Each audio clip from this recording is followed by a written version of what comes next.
നേടാൻ ഇസ്രായേലിന് കഴിഞ്ഞിട്ടില്ല എന്നുള്ളത് ഒരു യാഥാർത്ഥ്യമായി നമുക്ക് മുന്നിൽ ഇങ്ങനെ നിൽക്കുകയാണ്. ഏറ്റവും ഒടുവിൽ ഹമാസിനെ ഇല്ലായ്മ ചെയ്യും അല്ലെങ്കിൽ ചെയ്തു കഴിഞ്ഞു എന്ന നിലയിൽ പ്രചാരണങ്ങൾ വരുമ്പോൾ ഇസ്രായേൽ തന്നെ പറഞ്ഞത് ഹമാസിൻ്റെ 25% മാത്രമേ ഞങ്ങൾക്ക് ഏതെങ്കിലും തരത്തിൽ തകർക്കാൻ കഴിഞ്ഞിട്ടുള്ളൂ. ഹമാസിൻ്റെ 75% തുരങ്കങ്ങളും ഇപ്പോഴും സജീവമാണ്. അതിനുള്ളിൽ ആളുകളുണ്ട്, അവരുടെ യുദ്ധ സാമഗ്രികളുണ്ട്, അവരുടെ നെറ്റ്വർക്കുകളുണ്ട്. അതൊന്നും പൂർണ്ണമായി തകർക്കാൻ കഴിഞ്ഞിട്ടില്ല.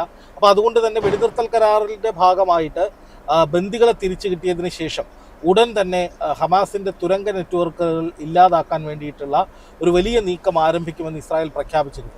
പക്ഷേ അങ്ങനെ ഒരു നീക്കത്തിലേക്ക് ഇസ്രായേൽ കടക്കുമ്പോൾ അത് വെടിനിർത്തൽ കരാറിൻ്റെ ലംഘനമാകും. ആ ലംഘനത്തെ ലോകരാജ്യങ്ങൾ ചോദ്യം ചെയ്യുന്ന സാഹചര്യമുണ്ടാകും. അതുപോലെ തന്നെ അമേരിക്കയും അതിനെതിരെ ശക്തമായ നിലപാട് സ്വീകരിച്ച് രംഗത്ത് വന്നതോടെ ഇപ്പോൾ ഇസ്രായേൽ പിന്നോട്ടിറങ്ങിയ പ്രദേശത്ത് നിന്ന് ഗസയിലേക്ക് ഇനിയും ഇരച്ചു കയറാൻ ഇസ്രായേലിന് ഒരുപാട് പ്രതിസന്ധികളുണ്ട്, തടസ്സങ്ങളുണ്ട്.